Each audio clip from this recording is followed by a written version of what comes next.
ప్రియ సోదరులారా, ప్రార్థన చేసుకుందాం. మహోన్నతుడైన గొప్ప తండ్రి, సర్వాధికారము కలిగిన దేవ, మీ నామమును బట్టి స్తుతిస్తున్నాం. నయన మరి ఉదయకాలము నుండి ఇదివరకు జరిగినటువంటి ప్రార్థనలన్నిటిని బట్టి స్తుతిస్తున్నాం. దేవాని పాదములకు స్తోత్రములు. ఇప్పుడు చదువుతున్నటువంటి లేఖనాలను మా అందరికీ దీవెనకరంగా ఉండునట్లుగాను మీ ఆత్మ నడిపింపు ద్వారా మీరు మాట్లాడమని కృప చూపించమని ప్రార్థన చేస్తాం. యేసుక్రీస్తు ప్రభువు నామములో ప్రార్థించి వేడుకొనుచున్నాము తండ్రి, ఆమేన్. దేవుని పరిశుద్ధ గ్రంథములో నుండి మొదటి సమూయేలు గ్రంథం 1వ అధ్యాయము 2వ వచనములో ఒక కుటుంబము మనకు కనబడుతూ ఉంది. ఎందుకనగా ఆ కుటుంబం అనగా దేవునియందు భయభక్తులు కలిగినటువంటి కుటుంబంగా కనిపిస్తుంది. ఈ అధ్యాయాల్లో మనకు కనిపించుచున్న మాట, ఎల్కానాకు 2 భార్యలు ఉండిరి అని కనబడుతుంది. 2 భార్యలు ఎల్కానాకు కనబడుతున్నారు. అయితే వారిలో ఒక దాని పేరు హన్న, రెండవ దాని పేరు పెనిన్నా. పెనిన్నాకు పిల్లలు కలిగినారు కానీ హన్నకు పిల్లలు లేకపోయిరి అని మనకు ఈ 2 సందర్భాలు మనకు కనబడుతున్నాయి. ఒక్కోమెకు పిల్లలు కలిగిన వారు, ఒక్కోమెకు పిల్లలు లేరు. అయితే పిల్లలు కలిగినటువంటి జీవితం ఆమె సంతోషంగా ఉంది. పిల్లలు లేని తల్లికి సంతోషము లేదు. ఎందుకనగా దేవుని వాక్యములో రాయబడినట్లుగా, అంటే ఈ కుటుంబంలో ఏం కనపడుతుందంటే సమాధానము లేదు. సమాధానము లేదు. కుటుంబంలో భయభక్తులు కలిగిన కుటుంబమే కానీ కుటుంబంలో సమాధానము లేదు. ఎందుకు సమాధానము లేదు అంటే, పెనిన్నా ద్వారా కలిగినటువంటి ఆమె పిల్లలు కలిగింది కాబట్టి హన్నను హింసిస్తున్నట్టుగా మనకు కనబడుతుంది. అయితే వారు కుటుంబముకు అంతా కలిసి వారు షిలోహు ప్రార్థనా మందిరానికి వెళ్ళేవారు. వారు ప్రార్థనతో ప్రారంభించడానికి షిలోహు ప్రార్థనా మందిరానికి పోతూ ఉన్నారు. వారు ప్రార్థనా మందిరానికి వెళుతున్నారు కానీ అయితే ఒక విషయం కనబడతా ఉంది. 6వ వచనంలో కనబడుతుంది, యెహోవా ఆమెకు సంతు లేకుండా చేసెను అనే మాట కనబడుతుంది. దేవుడే ఆమెకు సంతానం లేకుండా చేసినాడని మనకు కనబడుతూ ఉండగా, అయితే ఈ మాటలు మనం చూచినప్పుడు సంతానము లేకుండా చేసినప్పుడు ఈ హేతువు చేతను బట్టి అయితే ఆమె వైరి అనగా పెనిన్నా ఆమెను విసిగించుటకై అనే మాటలు కనబడుతుంది. 1వది ఆమెను విసిగించుట, రెండవది ఆమెకు కోపము పుట్టించుట. ఈ 2 కనబడుతున్నాయి. ఏది ఏమైనా దేవుని వాక్యమును బట్టి చూస్తే ఒక్కోమేమో పిల్లలు కలిగి సంతోషంగా ఉంది, ఒక్కోమైతే సంతానము లేకుండా విసిగించబడిన జీవితం. కుటుంబములు విసిగించబడుతుంది కానీ ప్రభు సన్నిధిలో ఆమె మాత్రము ప్రార్థన చేసినటువంటి స్త్రీ కనబడుతుంది. పెనిన్నా ప్రార్థన కనిపించదు, హన్న జీవితంలో మాత్రం ప్రార్థన కనపడతా ఉంది. అది ఎలాంటి ప్రార్థన అనేది మనకు కనిపించినప్పుడు, ఒకవేళ కుటుంబంలో భర్త చూసుకోలేదా అంటే చూసుకుంటా ఉన్నాడు. ఆమెనే బాగా ప్రేమిస్తున్నాడు కదా, హన్న జీవితాన్ని కదా, ఆమె బాధలో ఉండిన కూడా భర్త ఓదార్చినాడు. ఓదార్చిన కూడా భర్త ఆమె కోరికను తీర్చాడు కదా. భర్త ఓదార్చిన ఆమెను ఎంత సన్మానించినా కూడా జీవితంలో అయితే భర్త ద్వారా ఆమె మేలు పొందుతుంది కానీ అయితే ఆమె జీవితంలో ఒకటి కనపడుతుంది. ఏమిటి అంటే సంతానము లేని జీవితం. భర్త అదే కదా, భర్త ఎంత ఓదార్చినా ఆమె హృదయంలో ఏం కనపడతా ఉంది, కదండి. దుఃఖము కనపడతా ఉంది. అయితే వారు మందిరానికి వెళ్ళుచున్నారే కానీ, అక్కడ మాత్రం ఒకరికి కుటుంబంలో సంతోషం ఉంది. ఒకరికి మాత్రం సంతోషం లేదు. ఒకోమేమో దేవుడి సన్నిధిలో బహుగా వేర్చి ప్రార్థన చేసిన స్త్రీ అని కనబడుతుంది. ఆమె మనసంతా ఎలాగుందంటే విసిగించిన జీవితం. ఆమె మనసు కూడా ఎలాగుందంటే కోపం పుట్టించినప్పుడు ఆ మనసంతా కూడా ఎలాగుందంటే ఇసుకు చెందిన జీవితం. ఆ కుటుంబంలో విసుగు చెందిన ఈమె జీవితం ఎక్కడ ఉందంటే ఆమె దృష్టి అంతా కూడా దేవుని మీద భారము కలిగి ప్రార్థించగలిగిన స్త్రీ. అవసరతలు తీర్చగలిగిన దేవుని దగ్గరికి వెళ్ళింది ఆమె. అవసరతలు తీర్చగలిగిన దేవుని సన్నిధికి వెళ్ళినట్టుగా కనపడతా ఉంది. ఆమె అందుకన్నాడు దేవుని గ్రంథములో యెహోవిచ్చు గర్భఫలము బహుమానం కదండి. ఆయనే మూసినాడని కనబడతా ఉంది. అయితే ఇప్పుడు ఏ దేవుడైతే మూసినాడో ఆమెకు సంతానం లేకుండా చేసినాడు ఆ దేవుని దగ్గరికి వెళ్ళి ఆమె ప్రార్థన చేస్తూ ఉంది. ప్రార్థించగలిగిన జీవితం. ఎందుకనగా ప్రియ సోదరులారా, కష్టాలు చూసినటువంటి జీవితాన్ని మనుషుల జీవితం మనుషులు ఒకవేళ ఓదార్చవచ్చునేమో కానీ కన్నీళ్ళు మాత్రం తుడచలేరు కదా. కన్నీళ్లు తుడచగలిగిన దేవుని దగ్గరికి వెళ్ళింది. అందుకే దేవుని వాక్యములు ఈ మాట కనిపించినప్పుడు దైవ గ్రంథాల్లో ప్రతిదీ ఈ మాట మనకు కనబడతా ఉంది. ఆమె వెళ్ళి దేవుని వాక్యములు ఇలాగ కనబడుతుంది.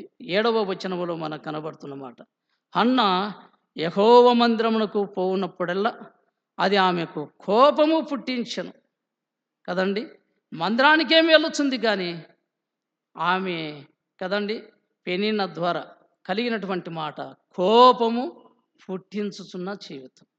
ఎంతగా ప్రాణమును విసిగించిందో, ఎంత విసిగించినా కూడా అయితే ఆమె జీవితంలో ప్రార్థన మాత్రం మరిచిపోలేదు.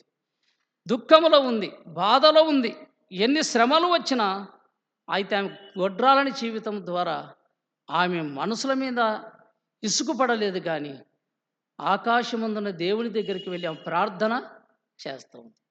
ఎవరైతే ఈ సమస్య తీర్చగలుగుతారో ఆటికి వెళ్ళింది ఆమె. మనసులు ఎవరు తీర్చలేరు కదా. మనసుల ఒకేది దబ్బైతే ఇవ్వగలుగుతారు, ఇంకేమైనా ఇవ్వగలుగుతారేమో కానీ గర్భఫలం ఇవ్వటం దేవుని వశం కదండి. యెహోవిచ్చు గర్భఫలము బహుమానమని కనబడుతూ ఉంది. అయితే దేవుని వాక్యములు ఇలాగ కనిపించినప్పుడు పరిశుద్ధ గ్రంథం ఆమె వెళ్ళింది. షిలోహు ప్రార్థనా మందిరానికి వెళ్ళినప్పుడు అక్కడ మనకు కనిపించుతున్న మాట మనకు కనబడతా ఉంది. అయితే దేవుని గ్రంథములో ఒక మాట కనబడుతుంది. ఎందుకనగా హన్న బాధ ప్రార్థన ద్వారా దేవునికి మొరపెట్టింది. అందుకే దేవుడు అన్నాడు కదా, నాకు మొరపెట్టుము నేను నీకు ఉత్తరం ఇస్తాను అన్నాడు. ఇది ప్రార్థనా జీవితం మొర. ఇది మనసులకు కనిపించేది కాదు, మనసులు కనిపించేది కాదు. ప్రార్థన ఆకాశమందున దేవుడు వింటున్నాడు. నువ్వు గట్టిగా చేసినా చిన్నగా చేసినా అన్న జీవితంలో తన మనసులో చేస్తూ ఉంది కదండి. మనసులో ప్రార్థన చేస్తూ ఉంది. ఆమె బాధంతా కూడా చెప్పుకోవలసిన దేవునికి చెప్పుకుంటా ఉంది. ఆమె బాధంతా దేవునికి చెప్పుకుంటా ఉంది. అయితే ఆమె మరొక మాట కనబడుతుంది. అయితే దేవునికి మొరపెట్టింది. ఆయన ఉత్తరము పొందడానికి, ఆమె ఉత్తరము దేవుని సన్నిధిలో పొందుకోవడానికి. అయితే 10వ వచనం అన్నాడు, ఏమన్నదంటే హన్న బహు దుఃఖాక్రాంతురాలై యెహోవా సన్నిధిని ప్రార్థించుచు వచ్చినట్టుగా కనబడుతుంది కదండి. అయితే బహు దుఃఖము ఆమె సన్నిధిలో ఏం కనబడుతుంటే హృదయములో నుండి బహు దుఃఖము పుట్టుకొని వస్తూ ఉంది. అందరూ సంతోషంగా ఉంటే ఈమె ప్రభు సన్నిధిలో బహు దుఃఖము కలిగినటువంటి స్త్రీ యెహోవా సన్నిధికి వెళ్ళి బహుగా ఏడ్చుచు తన పాదాలు పట్టుకొని అడుగుతున్న స్త్రీ మనకు కనబడుతుంది. కాబట్టి స్నేహితులారా, ప్రార్థనలో మన బాధలన్నీ కూడా చెప్పుకున్న ఆకాశమందున్న దేవుడు ఆయన ప్రార్థనలు వినగలిగిన వాడు అని కనబడుతుంది. ఆమె ప్రార్థన చేస్తూ 3 మాటలు ఉపయోగించిందండి. ప్రార్థన చేస్తూ 3 మాటలు ఉపయోగించింది. ఏమిటి ఆ 3 మాటలు అంటే, నీ సేవకురాలనైనా నాకు కలిగి ఉన్న శ్రమను చూచితివి అన్నాడు కదండి. ఏం చూసింది చెప్తుంది ఆమె, నీ సేవకురాలనైనా నాకు కలిగి ఉన్న శ్రమను చూచి అన్నది ఒకటో మాట. అంటే ఆమె బాధ ఏమిటి? నాకు కలిగిన శ్రమను చూచే దేవుడవు నీవన్నది. భర్త చూడలేదా? చూసినాడు. ఏం చేస్తాడు? ఆ భర్త చూసినా ఏం చేస్తాడు? ఓదార్చినాడే కానీ తీర్చేదేమీ లేదు. తీర్చగలిగిన ఆయన దగ్గర పాదాలు పట్టుకొని అడుగుతా ఉంది. ఇది రహస్యం. దేవుడి సన్నిధిలో ప్రార్థించే రహస్యం ఏమిటంటే అక్కర్లు తీర్చగలిగిన దేవుడు, అక్కర్లు తీర్చగలిగిన వాడు. అందుకే నీ సేవకురాలనే మాట కనబడుతుంది కదండి. ఈ మాట పెన్నిన ద్వారా కనిపించలేదు కానీ ఈ హన్న ద్వారా కనిపించుచున్న మాట ఏమిటంటే నీ సేవకురాలనైనా నాకు కలిగి ఉన్న శ్రమను చూసి అన్నది. రెండవ మాట, నీ సేవకురాలనైనా నన్ను మరవక జ్ఞాపకము చేసుకొని అన్నమాట కనబడుతుంది. శ్రమను చూసినామంటుంది. నీ సేవకురాలైన నన్ను మరవక జ్ఞాపకము చేసుకొని దేవుని సన్నిధిలో ప్రార్థన చేస్తూ ఉంది.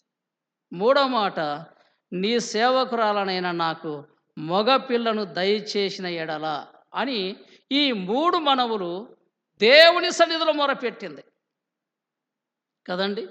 మూడు మనవులు దేవుని సన్నిధిలో మొరపెట్టి దేవుని వైపు చూసి ఆమె సన్నిధిలో, ప్రభు సన్నిధిలో ఆమె కనిపెట్టి ఆమె జీవితం అంతా కూడా కదండి ఆమె ఎలాగూ చేస్తూ ఉందంటే దేవుని వాక్యములు కనబడుతుంది. దైవ గ్రంథాల్లో ప్రతిదీ కూడా కదండి. ఆమె అంటుంది, పాపము చేయలేదు కానీ నా ఆత్మ యెహోవా సన్నిధిని కుమ్మరించుచున్నాను అని మాట కనబడుతుంది. నీళ్లు కుమ్మరించబడినట్లుగా ఆమె జీవితమంతా కదా శ్రమలో ఉన్న ఆమె యెహోవా సన్నిధిలో కుమ్మరించినట్లుగా తన కన్నీటి ప్రార్థన చేస్తూ యెహోవా సన్నిధిలో ప్రార్థన చేసింది. ఆమె ప్రార్థనకు ప్రతిఫలాన్ని కూడా పొందుకుంది. యెహోవా సన్నిధిలో ఆమె ప్రార్థన జీవితాన్ని తన కుమారుడు కావాలన్నట్టుగానే దేవుడు ఆమెకు దయచేసినాడు. కాబట్టి ఒక్కోమె జీవితంలో ప్రార్థన కన్నీటి ప్రార్థన లేదు కానీ ఆమె విసుగు చెందిన ప్రార్థన మాత్రము విసుగు పడకుండా ప్రభు సన్నిధికి వెళ్ళింది. తన బాధంతా చెప్పుకుంది. ఆ మూడు మనవులు చేసింది. అయితే ప్రభు సన్నిధిలో దేవుడు ఆమెను జ్ఞాపకం చేసుకున్నాడు. ఆ దేవుడు కదా సంతు లేకుండా చేసినటువంటి ఆయన ఇప్పుడు ఆ దేవుడు మళ్ళీ ఏం చేస్తున్నాడు? ఆమె గర్భమును తెరిచిన మాట కనపడుతుంది. కాబట్టి స్నేహితులారా, అడుగుడి మీకు ఇయ్యబడును, వెదుకుడి మీకు దొరుకును, తట్టుడి మీకు తెరవబడును అన్నట్లుగా ఆకాశమందున దేవుడు ఆయన అన్నిటిని చూసినాడు. కాబట్టి ఆయన మూసిన వాడాయనే మరలా ఆమెకు సంతానము దయచేసినటువంటి వాడు. కాబట్టి స్నేహితులారా, ఈ దినమందు కూడా మనము కూడా ప్రభు వాక్యాన్ని బట్టి ప్రభువును ప్రార్థించగలిగిన మనం ఏ సమస్యనే కావచ్చు, మనం కన్నీటి ప్రార్థన ద్వారా మన బాధ అంతా కూడా చెప్పుకుంటే ఆయన ప్రభువు తీరుస్తాడు. ఒక నమ్మకం చేత మనం ప్రార్థించి ముందుకు సాగాలని మనవి చేయించున్నాం. దేవుడి కొద్ది మాటలు ఆశీర్వదించబడును గాక. ఆమేన్. ప్రార్థన చేసుకుందాం. దయగలిగిన తండ్రి, కృపగలిగిన దేవ, నీ నామమును బట్టి స్తుతిస్తున్నాం. ఇదివరకు నాయన ఎల్కానా కుటుంబాన్ని గురించి జ్ఞాపకం చేసుకున్నప్పుడు నాయన ఒక తల్లి సంతోషంగా ఉంది, ఒక తల్లి సంతోషం లేదు. దుఃఖ బాధతో ఉన్న అన్న జీవితాన్ని మీరు జ్ఞాపకం చేసుకుని ఆమెను మీ సన్నిధిలో కాలం గడిపింది. మీ పాదాలు పట్టుకుంది, అడిగిన వాటిని పొందుకుంది. నీ సన్నిధిలో ఆమె సంతోషంగా ఉన్నట్లుగా చూడగలుగుతున్నాం. దేవా, మా జీవితాలను కూడా మేము కూడా ఎక్కడైతే మేము మా జీవితాల్లో దుఃఖంలో బాధల్లో ఉన్నటువంటి ప్రతి వారి బాధలను మీరు వెరిగి తీర్చగలిగిన దేవుడవని మీ సన్నిధిలో అడుగుచు ముందుకు సాగుతూ యేసుక్రీస్తు నామములో ప్రార్థించి వేడుకొనుచున్నాము తండ్రి. ఆమేన్.